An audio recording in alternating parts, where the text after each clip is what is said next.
Hey everyone, welcome to our channel. Today we are super excited to introduce you to Sadia Hossain Liya, a fantastic scholar and visionary. Her journey is all about chasing dreams, working hard and loving to learn. Sadia's dedication scored her a £2,500 scholarship from the Amberscholar 2.0 program. Get ready to dive into her awesome experiences with us. Let's kick off this awesome adventure. Hi, Sadia. Good evening. Good evening. How are Hello, you? Sadia. Can you hear us? Yes, I can hear you. All right. How are you doing today? Yes, I'm doing fine. The weather is a bit chilly, but still it's good. Once again, yeah, congratulations on winning the second edition of our Amberscholar Scholarship. And I think you were one of our outstanding candidates, and that's why we're here meeting today. So before we proceed further, I would just like to know, how did you feel when you got to know about, winning this particular scholarship? Like there were tears in my eyes. I really thank you and your team for just providing this opportunity to every student. There were thousands of people, like students applying, and I was one of them. And Alhamdulillah, I got the first prize, and I have no words to express how happy I and my family was after getting that email from you that you are one of the listed candidates, and then you said that I own the first prize. It was truly unexpected, and my both parents were in tears as well as me. I really thank you and the team for providing this, for bringing this opportunity. Like for example, this scholarship, your first edition was really great, and when I got to know your second edition, that means I'm gonna apply. And I really thank you. There are no words rather than thanks, but it's really small. We are definitely glad that we could be of some help to you and your educational journey out there. Definitely, I'm sure your parents and you were overwhelmed. I think I would be too. Yeah, I mean, it's a common thing that we all go through, right? yes. Anyways, we would like to know a little bit about you, right? About how you really got, to achieve this. And one thing that definitely stood out on your application was you achieving a perfect GPA of 5/5, right? So can you tell me, or maybe walk me through your journey on how you achieved that perfect score? Oh, it was really hard, to be honest, to get a perfect 5 out of 5. And we all know college exams and board exams are really difficult. And as I am from a science background, so physics, chemistry, maths, biology, all, it was really very difficult to understand. It was not common as my high school. The things were a little bit higher, the things were difficult, more advanced. So it took a lot of time. And I had to change my tutors, as well as my efforts also, to get them understand and like to score. There are thousands of nights that I pulled my nights and I didn't sleep. And before my board exam, I couldn't even sleep because of the pressure that I have to score a good result.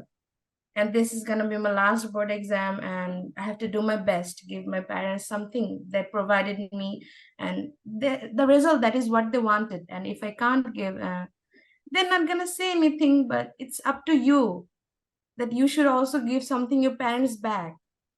They're doing a lot for you. It's not for me, it's for each and every child. Though it was hard, they have seen that if I were not to score a good result, but they have seen that I have invested time, my studies.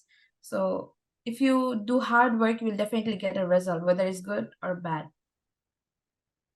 Definitely doesn't go without your hard work in play, definitely over there. But how did your early experiences, your exposure to the medical procedures influence your academic pursuits here? Like, as I'm the first child, my whole family wanted me to become a doctor. Doctor, doctor, doctor. For girls, it's common to be a doctor. But in my college, after reading biology, I can't become a doctor. It was so hard.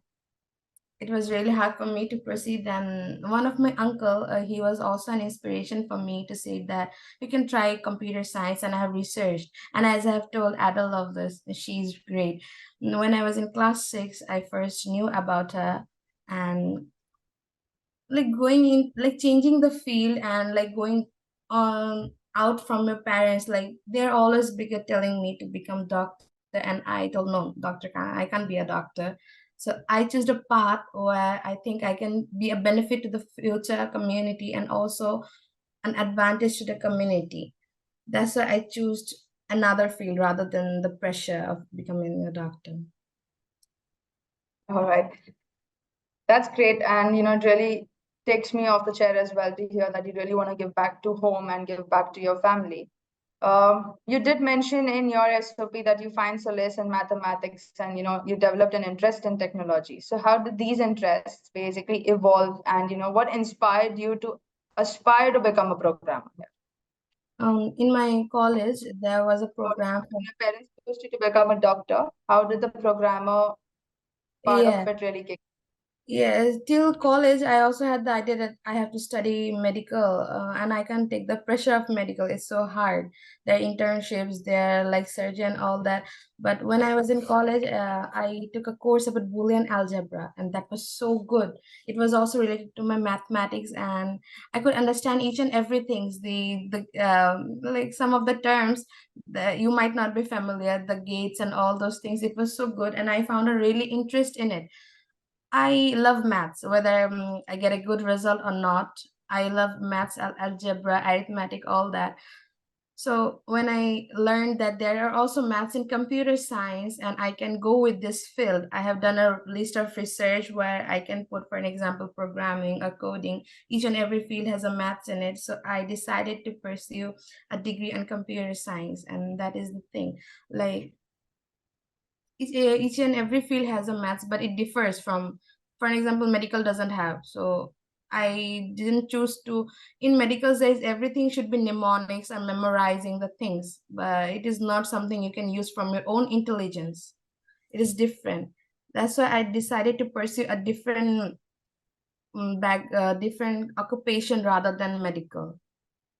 So maths was the first thing to change my profession, deciding a future profession. All right, that's great.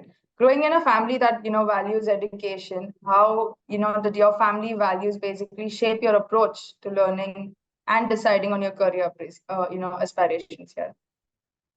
From both of my mother's side and my father's side, my mother is the first highly educated, and my grandfather is also highly educated. Both of my parents are, but nobody ever decided to pursue their higher education in abroad. So this was different. I had to go through a lot to make them pursue that I want to pursue my computer science degree in abroad. Like there were misinterpretation, there were quarrels and another thing, but education is important. They also know that if we had limitations also while deciding it, we had a lot of things, but education is more important than the other normal cultures or norms. So as it is very important, so then I have somehow I told my parents that I need to go.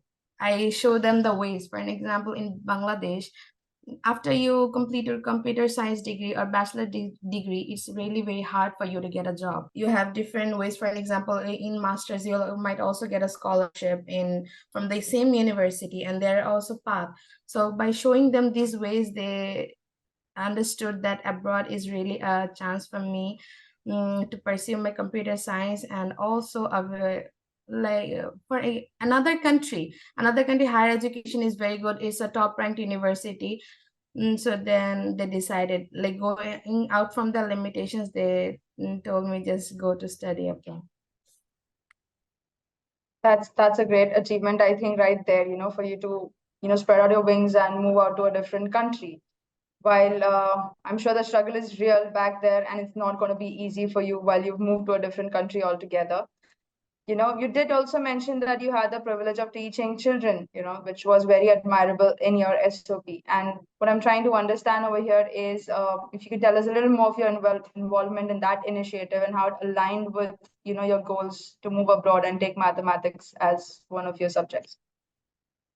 Yeah, first thing I'd like to say that teaching the unprivileged child, it was first the decision of my mother. My mother told me that you can teach students as you are in college, so you can teach them. You have some knowledge, you're good at maths, you're good at other subjects. So I used to teach my younger brother before, And then when my mother said that, you should do teaching. If you can't do it online, why don't you just do it over here? My dad also supported me. He had some friends who knew, and some of his friends also run an orphanage where I went to there over there and teach some of them some basic maths, English, and some languages, how to communicate in English, how to say how are you, and normal conversation, and primary level of mathematics. And my brother was one of them also. It was really great teaching them, and teaching children is not an easy thing. It needs a lot of patience, a lot. Teaching my brother requires more than that. So I know as their orphanage, they don't have parents. That means they need more care, they need more love to teach them. So that's why I tried my level best to give them. And when I saw that, yeah, I love teaching children's, and I also love to give something. The community is giving me opportunity. For example, they are giving me opportunity orphanages and also giving me the freedom. So why should I not give them back? In the future, when I am affluent, I'm really gonna give a scholarship for the same as like Amber scholarships. I'm gonna open my own fund, and also try my best to open a orphanage where I can teach students, whether it's maths or English. And that's really great. Like, thinking about others is really great. If you are indulged in yourself, like if you're selfish, for example, from my perspective, I don't think you can move forward. If you think of others and move forward, that's really great. Like taking each and everyone from the start and moving from start to the end, the feeling of happiness and the joy and the smile they make, it's overwhelmed. Definitely, Sadia. I would not beg to differ here. Teaching children may it be small or big. I'm sure you'll find a lot of people to teach along your way. May it be even in the college right now, maybe when you start working, and when you try giving back to the community too. And I think a biggest message that we all can take from here is how we receive things when we try to give back, and how it just goes in a circle time and again. Nevertheless, I would want to also understand, how did you envision this scholarship impacting your academic, and career pursuits, and what opportunities do you hope it will provide you with during your time at the De Montfort University? In the first, I mentioned that this scholarship was a very great opportunity for me. Though it will not cover all my expenses, the university tuition fees are more, we know that.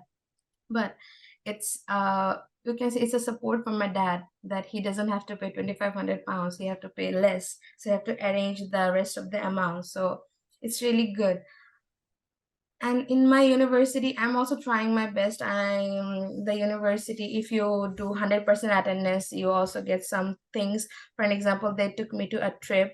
As I had 100% attendance, in the future they might also call me for an ambassador. So if you keep your studies going on, you will and your attendance, you will like be awarded by the university. So from there also, and the Amber scholarship gift I'm getting, I will also use that for as my tuition fee deposit. So both of the things are very Definitely. important. I'm so glad, that we could be of help to you and, your father over here, because I'm sure it might be a small amount, but in your tuition It's fees, but I'm not sure it will take you a little bit away. it's a small it's not a small amount. First of all, that every amount you give is not a small amount. Whether I would get a third prize or a second prize, each and every amount is big. So it's like that little help is everything. And it's not a little help, it's a big help, and this help is everything for every person. Like whether it's first prize, second prize, and third prize, your enthusiasm, your teams, that planning to give the students back is really great. It's like it's unadmirable. You all did a very great job for for us students to like save some amount, save some like work. Rather than going to the part-time working, I would get a minimum amount, and that time I can spend on my studies and bring a good results, which will also make my dad happy and my parents happy. So Definitely. I think the happiness that you guys show us during these interviews, is a payback for us as well for all the hard work and everything that we do around the clock to get this moving.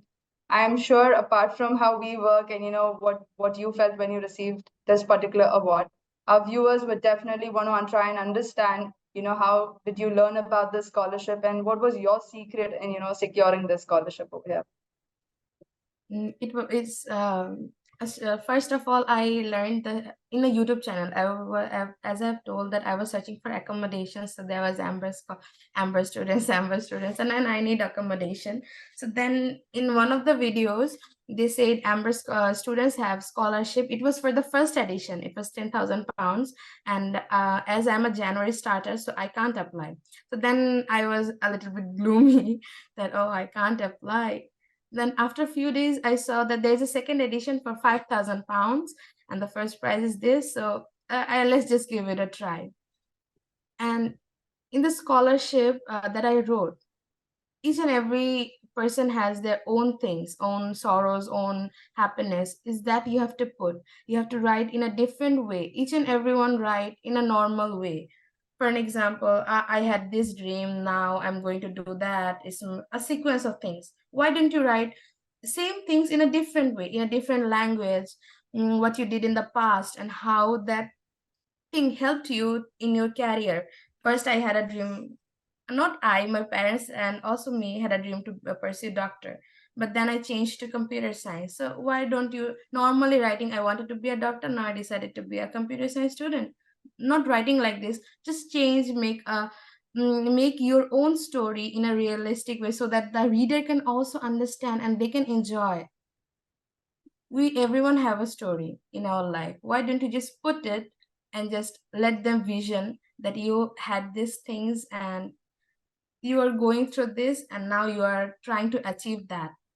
So rather than writing normal things, put your visions in it so that the reader can also enjoy reading it and understand your sorrows, griefs, and everything. Definitely. I think this is definitely a pro tip, Sadia, that the rest of our, edition of applicants are definitely going to use going forward. And, while it was a very good insight from you on how you, came across your entire journey and reached here, I am sure that, going forward as well, you would definitely put in the same resilience and the same kind of hard work. So we definitely want to thank you for joining us over here today and, sharing your amazing journey with us. Thank you to you and your whole team. In the future, when you will make us students more happy, you are gonna get a lot of blessings for your future paths. The way you helped us, you're definitely gonna get repaid. Every job, every hard work has its result. So the the smile that you put on us and on our parents is really great. Best of luck for all the other, hardship you're going to go ahead and put in for your academics. Thank you very much.